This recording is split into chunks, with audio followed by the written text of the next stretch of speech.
this is Micki, and today we're going to give you 11 signs to look out for so you know if your marketing company is scamming you. Oh, stay tuned. Welcome to Body Bangin', your podcast for all things body. Auto body, that is. And now, introducing Body Bangin's host, Micki Woods of Micki Woods Marketing. Micki is a former auto collision center owner and is now a marketing and business development expert to shops across the globe. Hey everybody, this is Micki Woods here. On this episode of Body Bangin', we have my good buddy, John Lehman. He is a team member on Micki Woods Marketing. And today we are talking about 11 signs to watch out for when using a marketing company. So we're just going to dive right into it, John. Number 1. Ghosting. If you've been ghosted after the first 1 or 2 months, you know you've been scammed. Yeah, it's definitely true. Let's just go more into the definition on ghosting. Ghosting isn't necessarily like if you reach out to your marketing person and they don't get back to you within that week. Ghosting is if you are trying to reach out to him or her 3 or 4 times and over maybe a month or 2 and they're not getting back to you. Very high chance you've been scammed. We're sorry, the number you have dialed is not in service at this time. Agreed, 100%. Sometimes we can't get to your emails right when you email us. But if you've been emailing and you've been trying to contact for a while and you're not getting a response, you've been officially ghosted. Number 2, your marketing company has placed the conversion tag on bad parts of your website. Yeah. So what is a conversion tag? A lot of people, even marketers, actually don't really know the point of it. So the conversion tag is supposed to tell this robot, say Google, Facebook, whatever ad platform you're using, when you've made a successful, in this case, a sale. So say if you're selling shoes and you reach the thank you page after you've bought a pair of shoes. Well, that code is supposed to go on the thank you page to say, yes, we have made this sale and this is a good type of buyer we want to target online. Well, necessarily that doesn't mean that happens in actually most cases. Most of the time, they may put your conversion tracking code saying it was a success maybe on your actual product. So now instead of targeting people that maybe want to make the purchase for your sale, they'll just be targeting click happy people that really just want to maybe browse your website and look at shoes instead of actually purchasing shoes. Right. So you don't know that what the marketing that you've done is actually producing results. Just because it's producing views does not mean it's a result for your business. Yeah. Number 3. Not sharing data, the logins when we do Google ads, if people aren't sharing keywords and you're requesting them, that's a hot one. So this probably applies more to you, Micki, considering that you're the one really having more of the client communications. I'm just kind of more on the tech end, but I can say on the tech end, it is very, very hard to make any type of audits or recommendations to your account if I don't have access to it. It definitely stinks when you're in this scenario where they maybe hand you a report or something and you just cannot make any reasonable edits to it just because I don't have access to really see the raw data to make changes. Yeah, absolutely. On your end, it's tough. And then for both of us, it's tough when I'm working with clients and they used to work with another marketing company, but they have no logins for anything. I mean, how do we even do the work? So you know you've been scammed if they're not giving you logins, because what do they have to hide? That's mysterious. Very mysterious. Right? They should be able to give putting money where they said it's supposed to be going. I mean, what else would the logic be there? Yeah. 100%. One of my big ones that I see a lot, number 4, not owning your website. That is my pet peeve. If you know me, you know I talk about this all the time. It's a freaking scam. Right, John? Yeah, it definitely is. And I mean, from the logic of some of these maybe web developers that build out the site, you could say is definitely a leverage thing, because if you own all the rights to the website and, someone's not going to be rebranding their entire business just for a website, then that kind of ensures that they get this recurring revenue for the rest of their lives, knowing that you can never really leave them. But then that really hurts whenever you're trying to say work with a marketing team, trying to, install a conversion tracking code like what we talked about earlier. So it makes it really, really hard on us if we don't have any type of control over it. And trust me, we don't even care to manage it either. It's just to get our jobs done. Yeah. Well, and you paid the money to have a website created. My thing is, you should own that site. That's yours. And if somebody else is holding it captive, that's some shady shit. Totally not for it. Number 5. If your marketing company is not providing you reports, that should be a red flag for you. Yeah, I mean, it kind of makes logical sense, right? I mean, they should be sending you out even the basic Google Data Studio report that's tracked through Google Analytics. So it's completely free. It doesn't take you, barely any time to even have it sent out on a monthly regular schedule to do it. The only logical explanation for someone not sending you a report is if they have nothing to send you. Yes. Huh? Who? What? Frightening. Number 6. Taking your ad spend directly, and we're talking about Google Ads specifically here, but even any different platform that's you're doing ads. If your marketing company is taking your ad spend directly and you're not paying the company directly, there is a high probability that you're getting scammed. Oh my damn! Oh my damn! Oh my God! Go ahead, Jonathan, and talk about that for a sec.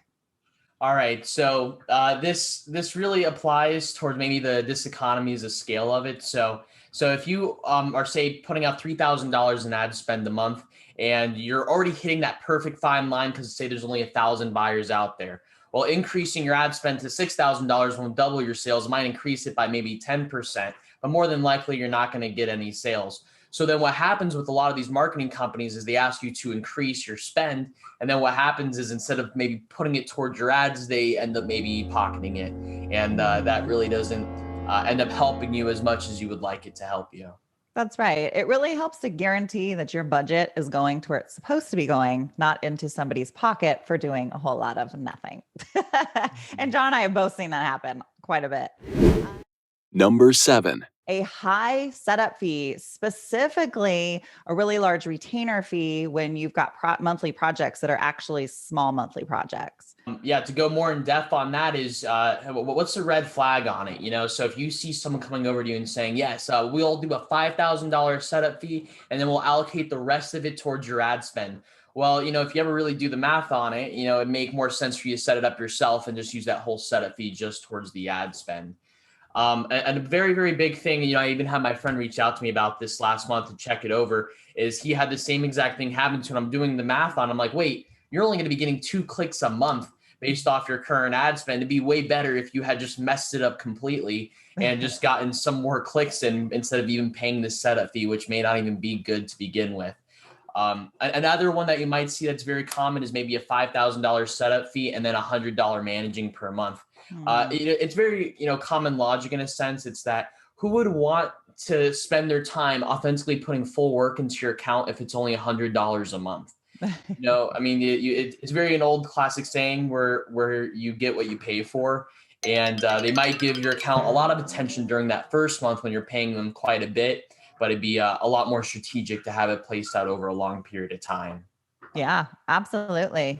Number 8, we're talking about spending time building out items that aren't producing results. So specifically, if the company is taking a lot of time creating these buyer personas, creating PowerPoints or big reporting and all of this floof, and not spending time on items that will produce the actual results for you. Yeah. So some 2 examples that really come to mind with me is one time I was working with a company and they were being paid $5,000 a month to do SEO and pretty much a bunch of branding exercises. Well, what does that really mean, the branding exercises? It meant that they were pretty much creating PowerPoint presentation of their buyer personas. Well, what did that do for them at the end of $25,000? Absolutely nothing. They threw all their money down the drain practically to have a bunch of PowerPoints. I could have created the PowerPoints at a much cheaper price. Right. So I definitely would recommend to make sure that everything you're putting your money into is definitely being results oriented. And a second story that comes to mind is I actually met this guy who was charging $8,000 a month for Instagram advertising. And the actual work that he was doing on the output of it was very equivalent to what a high school girl could do, where he would just put up one Instagram post a week of just something in regards to their company. It was like stock photos too. And he, in the end of the day, he was just a really good salesman. He didn't even do any good work for them. So yeah, you definitely have to be careful about being results oriented instead of all the other, as you said, fluff that they use in the industry. Yeah, we see a ton of it. Number 9. They don't have a website. If your marketing company doesn't have their own website, or a company that's trying to call you to get your business doesn't have a website of their own, you might want to think twice about hiring them. Yeah, exactly. It's social proof, right? There's 4 aspects of marketing and, urgency, and then social proof is number 2. So you definitely have to make sure that you have someone saying out there, even if it's yourself owning a website, saying, yeah, I'm legitimate. You got to have a website, to even say what your services are. You can't just be telling what your services are. You have to show it. That's marketing, show, not tell. Right. Okay. So number 10, John and I see this a lot. We have clients that come to us because their old marketing company said, well, I was working with this company and they said, because my products weren't selling, because I wasn't getting the results I should be getting, they gave me a minimum spend, but they kept saying I just needed to add more money to it. If they keep saying, just add more money to get the results, we know, because we're the specialists, that that's a scam. Right, John? Yeah, exactly. If you are already spending $5,000 on an account, you should be seeing results. And don't get me wrong, there is a minimum that you need to be spending. I would say a good minimum, depending on where you are in your company, but bare minimum would probably be like $1,500. But yeah, I would definitely say that you should definitely consider not increasing your ad spend if you're already putting in maybe over $3,000 a month. Only exceptions to that are probably very high ticket industries, like if you're maybe like a lawyer or maybe somewhere in like a medical practice, where maybe your cost per click could be, I don't know, about $100. Then that would make sense. But for most industries, if you're already putting in $5,000 a month and you're not seeing results, increasing your ad spend will not do anything for you. Yeah. You're either with the wrong company or you need to just change tactics altogether, or a little bit of both. Yeah, exactly. Our final point, number 11, do not fall into the Lollapalooza effect. It feels so good because it's so new, but it's just a fad and it's not going to produce results for you. I have so many clients reaching out to me because they want to do Snapchat ads. Ooh, I got to be on Instagram. Oh, I got to do the TikToks. Come on. Yeah. It's very true. And, the origins of the Lollapalooza effect actually come from Charles Munger, working along Warren Buffett. It was first applied to stocks. Whenever a new stock would come out, the news would overhype it to such a degree. And they'd say, yes, this is the hot thing that you need to get into. And, maybe a modern day, that might be Bitcoin, for example, where we're on June of 2021. And now Bitcoin has fallen 40%, even though it has gone up 2 times before this by a significant amount. So definitely don't fall into the Lollapalooza effect, even in regards to social media, Google ads, whatever type of marketing you're doing. Because if you are an auto body shop, for example, who off of Snapchat is going to be purchasing from an auto body shop? Right. Probably very slim when your budget could be allocated in much more strategic positions, such as maybe like Google ads. Yeah. And we get a lot of clients who other marketers have called them or emailed them to tell them, ooh, you've got to do this. Ooh, you've got to do that. Or just on their own. Ooh, they think this is going to be great. And a marketing company will take their money because why wouldn't they?